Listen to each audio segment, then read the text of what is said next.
또 내가 해 아래에서 보건대 재판하는 곳 거기에도 악이 있고 정의를 행하는 곳 거기에도 악이 있도다. 내가 내 마음속으로 이르기를 의인과 악인을 하나님이 심판하시리니 이는 모든 소망하는 일과 모든 행사에 때가 있음이라 하였으며, 내가 내 마음속으로 이르기를 인생들의 일에 대하여 하나님이 그들을 시험하시리니 그들이 자기가 짐승과 다름이 없는 줄을 깨닫게 하려 하심이라 하였노라. 인생이 당하는 일을 짐승도 당하나니 그들이 당하는 일이 일반이라. 다 동일한 호흡이 있어서 짐승이 지금같이 사람도 죽으리니 사람이 짐승보다 뛰어남이 없음은 모든 것이 헛됨이로다. 다 흙으로 말미암았으므로 다 흙으로 돌아가리니 다 한 곳으로 가거니와 인생들의 혼은 위로 올라가고 짐승의 혼은 아래 곧 땅으로 내려가는 줄을 누가 알랴. 그러므로 나는 사람이 자기 일에 즐거워하는 것보다 더 나은 것이 없음을 보았나니 이는 그것이 그의 몫이기 때문이라. 그의 뒤에 일어날 일이 무엇인지를 보게 하려고 그를 도로 데리고 올 자가 누구이랴.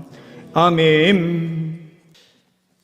오늘 말씀을 함께 대하기 위하여 준비된 PPT 내용을 함께 보면서 함께 말씀 가운데로 들어가도록 하겠습니다. 지금 보이는 이 성전은 솔로몬 성전으로 상상하여 그린 상상도입니다. 지금 우리가 보시는 대로 안쪽에 그 화려함이 얼마나 화려한지 모든 것이 금으로 덮여 있는 그림으로 그려져 있습니다. 다윗이 성전을 건축하기 위하여 하나님께 서원하고 기도하며 달려갑니다. 그런데 하나님께서는 피 묻은 손으로는 나의 성전을 지을 수가 없다.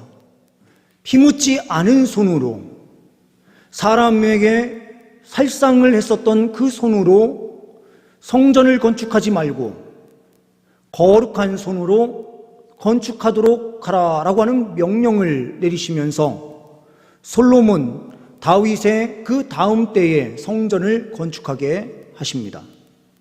이 성전 건축을 준비하기 위하여 다윗은 금 10만 달란트, 은 100만 달란트를 준비했다라고 표현되고 있습니다. 금 10만 달란트는 무게로만 따져도 3,427톤에 이릅니다. 은은 100만 달란트, 이것은 34,270톤에 이르는 어마어마한 무게의 금과 은입니다. 이것을 우리나라의 돈으로 환산해서 보게 되면 약 48조에 이르는, 지금은 금값이 더 많이 올랐기 때문에 50조 가까운 돈이 되지 않을까라는 생각이 듭니다. 이 당시에 이렇게 많은 재정을 써서 건축된 성전이 또 있을까라는 생각이 듭니다. 어떤 일부의 학자들에 의해서는 로마의 가이사, 로마 황제도 이만큼의 많은 금과 은, 재정을 가지지 못하였는데 어떻게 그 다윗 시대, 한참 전에 있었던 다윗 시대에 그렇게 많은 재정을 모을 수가 있었는가라고 하는 그런 의구심을 갖는 사람들도 있습니다. 그런데 이 말씀을 우리가 대하기 전에 지리적인 상황을 좀 보게 되면 그 상황이 충분히 납득이 됩니다. 지금 왼쪽에 보시는 그 지도에 진한 노란색으로 그려져 있는 네모칸에 가까운 그곳에 제가 1, 그 위쪽에 연한색으로 되어 있는 노란색을 2, 그 위에 제가 약간 색약이라서요. 위쪽에 색깔은 약간 보랏빛 비슷하게 나는 그 색이 있는데 제가 3으로 체크를 해놨어요. 1, 그 부분은 사울이 통치하던 땅이고요. 그 다음 2로 적혀 있는 노란색으로 되어 있는 것은 다윗이 통치하던 땅입니다. 그리고 그 위쪽, 북쪽까지 하맛 지역까지 점령한, 영토를 확장한 왕은 솔로몬 왕이에요. 그런데 가장 중요한 지역은 어느 지역인가? 그 옆쪽에 제가 한 지역을 확대해서 놓은 지역이 있고요. 그곳에 길이 4개가 놓여져 있는 것을 보실 수가 있으실 거예요. 제일 왼쪽 편으로 바닷가 쪽으로 길이 놓여져 있는 그 길이 해변길, 해안 쪽으로 놓여져 있다라고 해서 우리가 해변길이다라고 지칭을 해요. 그리고 그 다음에 그 옆쪽에 있는 세겜, 실로, 베델, 그리고 예루살렘과 베델, 그리고 헤브론과 브엘세바로 이어지는 두 번째 선은 족장이 이동한 곳이다라고 해서 족장대로라고 합니다. 족장이라고 하면 아브라함, 그리고 이삭, 야곱, 이러한 사람들이 이 길을 따라서 계속해서 이동을 하면서 목축업을 하게 되고, 그리고 하나님의 지시에 따라서 움직이는 그 과정들을 창세기 말씀을 통해서 우리는 볼 수가 있습니다. 그리고 그 옆에 염해, 사해를 중심으로 옆으로 놓여져 있는 그 길은 우리가 이스라엘 지도를 보게 되면요, 이렇게 평지를 이루다가 밑으로 쭉 움푹 패이면서 해안보다도 더 밑에 있는 그 깊이 들어간 땅이 있어요. 이 땅을 우리는 요단 강을 중심으로 해서 흐르는 그 땅이 있고, 그곳이 계곡으로 이루어졌다라고 해서 이 길을 계곡길이다라고 표현을 합니다. 그리고 반대로 요단 쪽을 완전히 넘어서 요단 동편 쪽에서 거의 일직선으로 쭉 놓여져 있는 길이 있습니다. 이 길은 가장 밑에 있는 엘랏 그 밑으로 쭉 가서 에시온게벨로 연결되는 바다를 우리가 잘 알고 있는 홍해를 타고 바다로 나아갈 수 있는 그 큰 또한 항구가 있는 곳이에요. 이 길이 연결되어 있는데 이 길을 왕의 대로다라고 표현합니다. 왕의 대로로 이야기한 이유는 뭐냐? 왕들이 이쪽으로 공격을 많이 해왔기 때문에 왕의 대로다라고 표현하기도 하고요. 그리고 이 길은 넓은 길이었습니다. 군대가 이동할 수 있을 만큼 충분한 넓은 대로로 구성되어 있었던 곳이 이 왕의 대로예요. 그렇기 때문에 이 왕의 대로를 통해서 많은 군대들이 쳐들어오게 되는데, 이곳은 평상시에는, 전쟁 때에는 군인들이 이동하는 곳이지만 평상시에는 많은 상인들이 이동하는 그런 도로였습니다. 왜 이 모든 길들이 중요한가? 이 4개의 길을 완전히 장악한 때는요, 이스라엘 백성들이요, 딱 2번밖에 없어요. 다윗과 솔로몬 때입니다. 그런데 이 땅이, 이 대로가 왜 중요한가?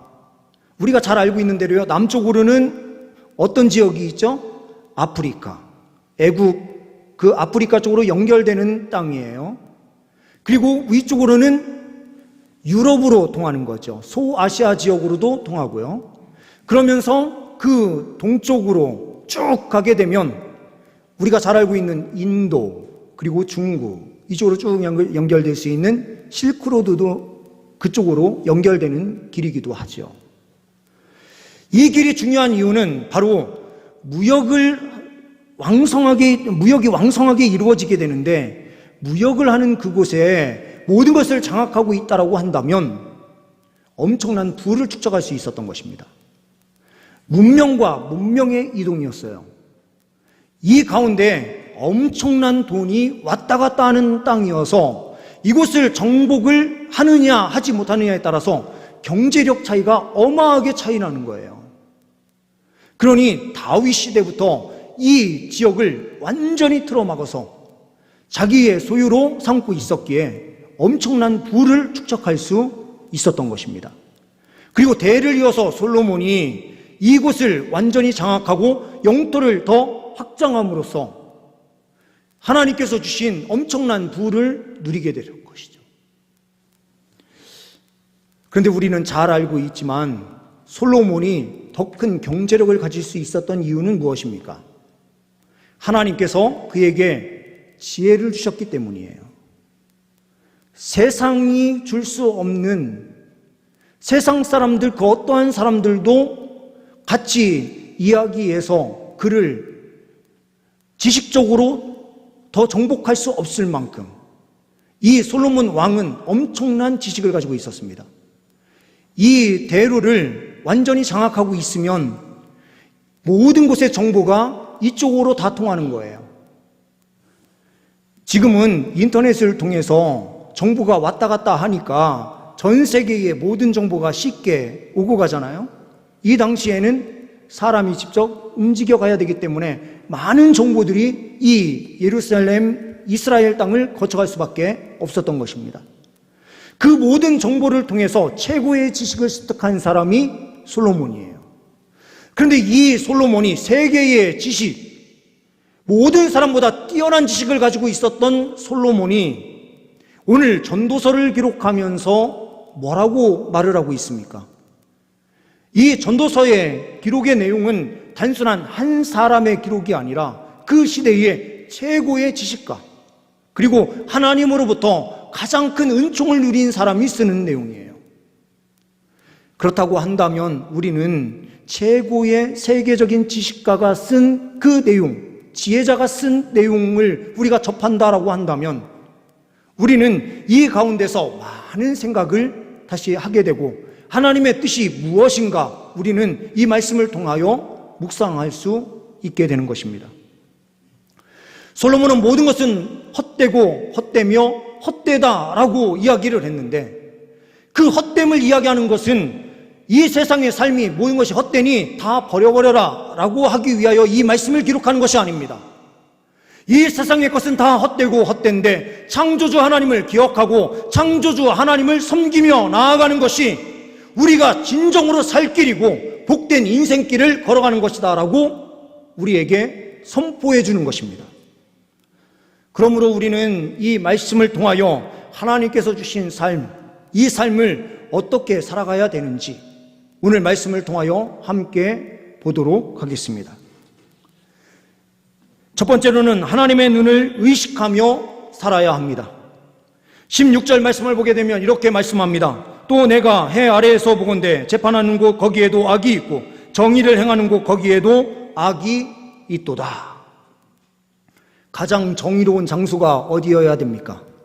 재판정. 그 재판이 이루어지는 곳만큼 정의로운 곳이 이 세상에 어디에 있겠습니까? 그런데 솔로몬도 재판관으로 서서 재판을 많이 했었던 왕인데 그가 이렇게 이야기를 하는 거예요. 내가 해 아래에서 보건대 재판하는 곳 거기에도 악이 있고 정의를 행하는 곳 거기에도 악이 있다. 정의를 행하는데 왜 거기에도 악이 있습니까? 그 정의가 자기가 생각하는 정의이기 때문에 그래요. 이 세상을 살아가는 수많은 사람들이 다 자기만의 정의에 빠져서 살아가요. 우리 민족도 마찬가지예요. 서로가 다 분열되어서 어느 쪽을 지지하든 상관없이요, 자기가 지지하는 사람한테 무죄를 때리면 그 재판관은 최고의 재판관이고요, 자기가 지지하지 않는 사람에게 무죄를 때렸을 경우에는 그만큼 나쁜 사람이 없어요. 그런데 그 안에는 전부 다 자기의 욕심에 따라서 사는 잘못된 우리가 만든 우리의 정의를 이야기하면서 살아갈 때가 얼마나 많은지 모른다는 것입니다. 그래서 주님께서 이 세상을 구겨 살펴보시기 시작하십니다. 시편 14편 1절에서부터 3절 말씀을 보게 되면 이렇게 말씀을 하고 있어요. 어리석은 자는 그의 마음에 이르기를 하나님이 없다 하는도다. 그들은 부패하고 그 행실이 가증하니 선을 행하는 자가 없도다. 여호와께서 하늘에서 인생을 굽어 살피사 지각이 있어 하나님을 찾는 자가 있는가 보려 하신즉 다 치우쳐 함께 더러운 자가 되고 선을 행하는 자가 없으니 하나도 없도다. 하나님께서 보시기에는요, 다 죄뿐이에요.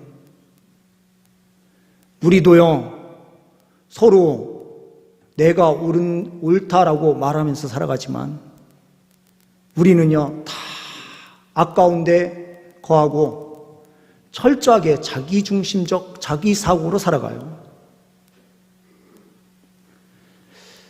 일부 때는 이거를 마지막에 했었는데요, 이거는 좀 제가 당겨서 좀 해야 될 것 같아요.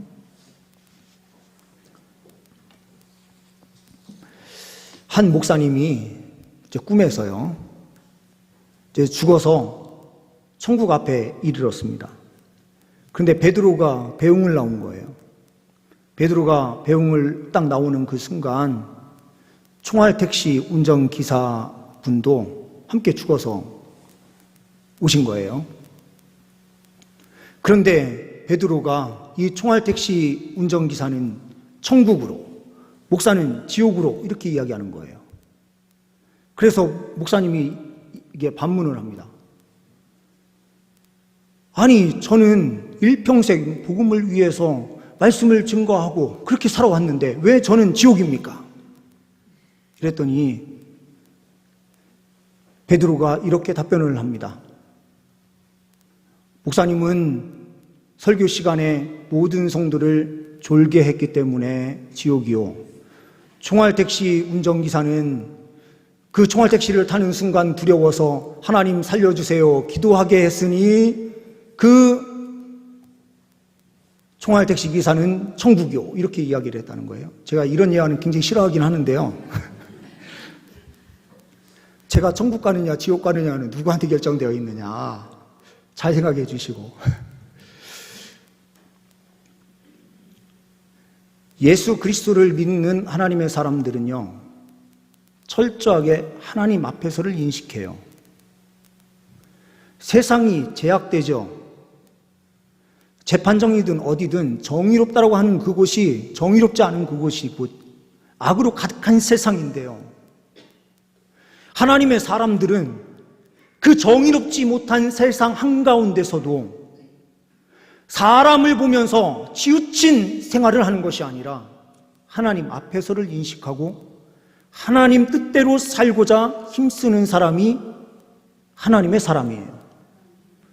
하나님께서 주신 그 삶 속에서 우리는 하나님을 철저하게 인식하고 주님께 영광 올려드리기 위하여 달려가는 인생길, 그 인생을 주님께서는 기뻐 받으시는 줄 믿습니다. 두 번째로는 하나님의 시간에 맞추어 살아야 합니다. 17절 말씀을 보게 되면 내가 내 마음속으로 이르기를 의인과 악인을 하나님이 심판하시리니 이는 모든 소망하는 일과 모든 행사에 때가 있음이라 하였으며, 모든 소망하는 일과 모든 행사에 때가 있답니다. 우리의 정의로 살려고 할 때에는 문제가 무엇이냐면요, 우리가 불법을 행하는 자를 다 때려잡아야만 된다라고 생각할 때가 많아요. 그런데 하나님의 사람들은 하나님의 때를 기다린다고 말씀하고 있어요. 나만의 생각에 그 생각으로 사로잡혀서 의분에 불타서 분노를 일으키는 그 분노는 하나님께서 원하시는 분노가 아니다라는 거죠. 하나님 뜻 앞에 우리의 모든 것을 쏟으며 달려가는 그 시간이 우리에게는 반드시 있어야 되는 거예요. 하나님의 뜻이 중요하지 우리의 뜻이 무엇이 중요합니까? 하나님의 시간이 분명하게 존재합니다. 하나님께서 이 세상을 심판하시고 악으로 달려가는 모든 자들을 주님께서는 멸망길로 반드시 인도하실 것입니다. 그러나 하나님을 신실하게 의지하고 예수 그리스도를 의지하여 믿음으로 달려가는 하나님의 백성들은 하나님께서 반드시 책임져 주시는 은혜로 함께하여 주십니다. 우리는 하나님의 시간을 기다려야 합니다. 세상에서도 이러한 법칙은 통합니다. 알렉산더 그레이엄 벨이라는 사람이 있어요. 이 사람은 우리가 잘 알고 있는 대로 전화기를 만들어서 엄청난 부를 이룬 사람이에요. 이 사람이 전화기를 최초로 만들었다라고 하는 이야기가 있어서 우리 지금 여기 있는 대부분의 분들이 학교를 다닐 때는 이 사람 벨 하면은 최초의 전화기를 만든 사람 이렇게 배웠었거든요. 그런데 지금은 여러 방향으로 보니까 이 사람보다 앞서서 전화기를 만든 사람이 있었고, 이 사람은 그 특허권을 내기 전에 이 사람이 먼저 특허권을 내면서 그 권한을 뺏어온 사람이다라는 그런 설이 이제 제기가 됐어요. 그래서 최초의 사람이다라는 그 명칭은 사라지기 시작했습니다. 그런데 이 사람은 기회를 아주 잘 보는 사람이었습니다. 그래서 이 전화기를 가장 먼저 발명했었던 한 사람이 특허권을 내기 2시간 전에 이 사람이 가서 특허권을 먼저 내므로써 이 사람 것이 됐어요. 시간이라고 하는 이 개념이 타이밍을 잘 맞춘다는 것이 얼마나 중요한 일입니까? 조금만 늦으면 모든 것을 다 놓치는 거예요.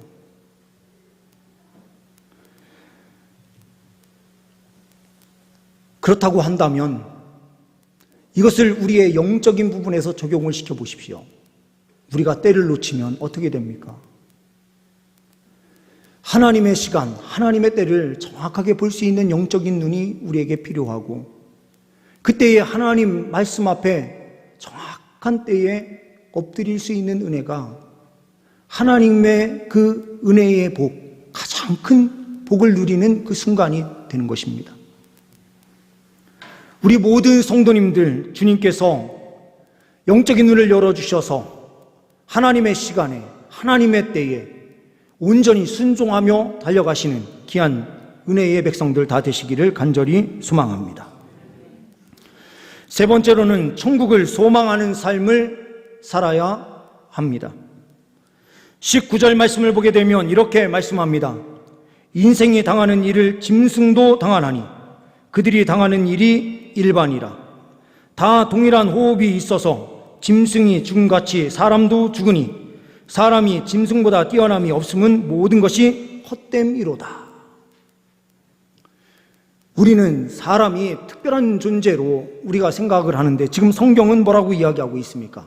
동물하고 다를 바가 없지 않니? 라고 이야기하는 것처럼 보이죠. 그런데 그렇게 이야기하는 성경 구절이 아니에요. 20절, 21절로 가서 보시게 되면 이렇게 말씀을 합니다. 다 흙으로 말미암았으므로 다 흙으로 돌아가나니 다 한 곳으로 가거니와 인생들의 혼은 위로 올라가고 짐승의 혼은 아래 곧 땅으로 내려가는 줄을 누가 알랴라고 되어 있어요. 이것은 동물과 사람의 공통점은 분명히 많다라는 의미가 되겠죠. 먹어야 살지요.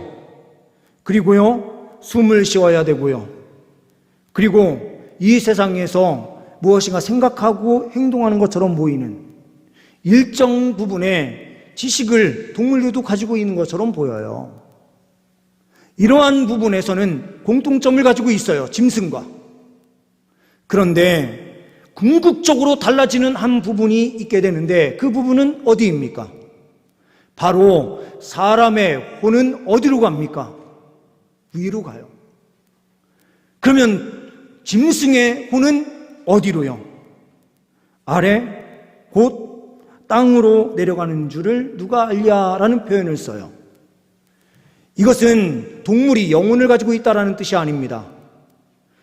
동물들이 가지고 있었던 생명, 그 호흡이 끊어졌을 때에 땅 아래로 들어감으로 소멸돼서 끝나는 것이고, 사람이라고 하는 이 사람 영혼은 하늘로 저 위로 올라간다라고 하는 이 표현은 소멸하는 영혼이 아니라는 것입니다. 그런데 그 하늘 위로 올라가는다라는 이 표현은 하나님의 심판대 앞에 서게 된다라는 뜻이 되고, 하나님의 심판대 앞에서 그들의 모든 생애가 결정된다라고 하는 것이 핵심이 되는 것이죠. 짐승과 분명히 다른 점이 분명하게 선을 그으면서 이야기하는 부분이 있는 거예요. 시편 49편 20절에도 이렇게 말씀을 하고 있습니다. 종기 하나 깨닫지 못하는 사람은 멸망하는 짐승 같도다. 종기해요. 그런데 깨닫지 못하면, 무엇을 깨닫지 못하면은요, 우리에게 마지막이 있음을, 심판대가 있음을 깨닫지 못하는 사람은 멸망하는 짐승과 같은 것이다. 사람이 사람다울 수 있다라고 하는 부분은 하늘을 소망하고 심판대가 있음을 보면서 하나님 앞에서 정직한 삶을 살아내는 것. 우리에게 주어진 그 시간에 하나님께 영광 돌리는 삶으로 나아가야 된다라고 하는 것. 이것이 짐승과 사람이 다른 지점입니다. 그러면서 22절에 이렇게 이야기를 하고 있습니다. 그러므로 나는 사람이 자기 일에 즐거워하는 것보다 더 나은 것이 없음을 보았나니 이는 그것이 그의 몫이기 때문이라. 그의 뒤에 일어날 일이 무엇인지를 보게 하려고 그를 도로 데리고 올 자가 누구이랴. 어떤 사람이 죽었어요. 근데 죽은 사람이 어디로 가는지 그 사람을 다시 데리고 와서 우리가 확인할 수 있는 길이 있나요? 없어요. 우리는 심판대가 있음을 분명하게 믿어요. 그런데 심판대가 있다라고 믿는 사람들의 삶이라고 하는 것은 어떠한 삶인가? 이 땅의 삶을 무시하는 삶이 아니라는 거예요. 하나님께서 이 땅에서 누리게 한 그 삶이 있다면 충분히 누리고 살아라. 누린다라고 하는 것은 최선의 삶을 사는 거예요. 근데 이 최선의 삶을 살아가는데 하나님 없는 최선의 삶이 아니라 하나님 안에서 최선을 다하는 삶이에요. 그러니 사명을 다하는 길로 나아가는 삶을 이야기하는 것이지 하나님 바깥에 있는 삶을 이야기하는 것이 아닙니다. 우리가요, 얼마 전에 벚꽃이 피고 얼마나 아름다웠습니까? 그렇죠? 주말이 되면 바깥에 나가고 싶어가지고 막 그랬는데요. 바깥에 나가면 얼마나 이쁩니까? 벚꽃 누리고 즐길 수 있어요. 그런데 주일에 예배를 드리지 않고요, 벚꽃 여행을 간다. 그게 됩니까? 안 됩니까? 안 됩니까?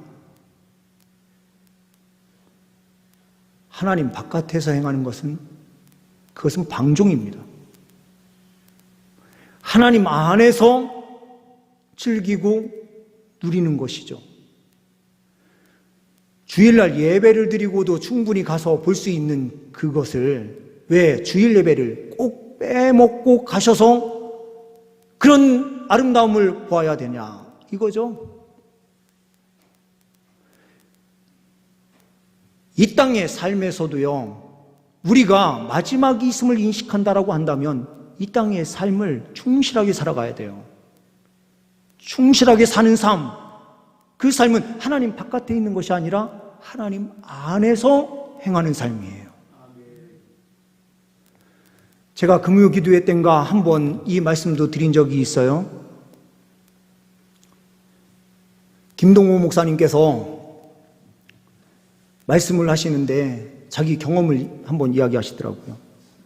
사업가이신 한 분을 크리스찬이 아니신 분이신데 만나셨대요. 이 사업가인 이분을 만나면서 그래도 김동호 목사님은 자부심이 있었던 거예요. 예수 믿는 청년들이면 다른 믿지 않는 청년들과 분명히 다르다. 이 분명한 이 확신을 가지고 그 사업가 분 되시는 분한테 이렇게 물었답니다. 사장님, 우리 크리스찬 청년들이 참 일 잘하죠? 근데 그분이 이렇게 답변을 했답니다. 아닙니다. 크리스찬 청년들은요, 일하는 시간에 몰래 교회 일을 해요.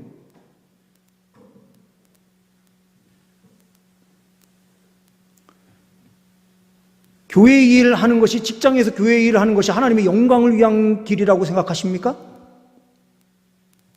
우리 성도님들도 똑같아요. 교회 일을 직장에서 하고 계신다면 그것은 하나님의 영광을 위한 길이 아니에요. 하나님께서 우리에게 직장을 주시고 그 가운데서 성실하게 살도록 우리에게 사명을 주셨다면 일을 충실하게 행하는 것이 하나님의 사명을 이루는 길이에요. 교회 일은 직장 일이 끝나고 그때에 우리가 하나님 앞에 충성함으로 준비하고 일을 해서 하나님께 영광을 올려드릴 때에 하나님께서는 그 헌신을 더 기뻐하세요. 세상에 나가서 직장 생활하는 그 동안에 직장으로부터 월급을 받게 하신 것은 하나님의 뜻이 있는 거예요. 그 가운데서 충실하게 살면서 하나님의 자녀가 얼마나 정직하게 살고 있는지, 사장이 보느냐 안 보느냐에 따라서 그 사람이 살아가는 것이 아니라 하나님이 나를 보고 있으니 내가 정직하게 살아야 된다라고 하는 이 분명한 믿음을 가지고 살아갈 때에 하나님께서는 우리의 삶을 통하여 영광을 받으시는 거예요. 이 땅의 삶, 모든 것을 누릴 수 있지만 누릴 때에 방종의 삶이 아니라 하나님께서 원하시는 삶을 살아드릴 때에 주님께서는 우리의 삶을 기쁘게 받으시는 거예요. 하나님께서 주신 그 삶, 우리는 사명 이루는 길로 힘있게 달려가야 되는 줄 믿습니다. 기도하십니다.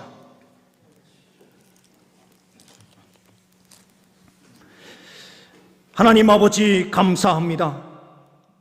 하나님께서 주신 삶, 늘 항상 하나님 앞에서를 인식하고 주님께만 영광 올려드리는 삶으로 전진할 수 있는 우리 모두가 되게 하여 주옵소서.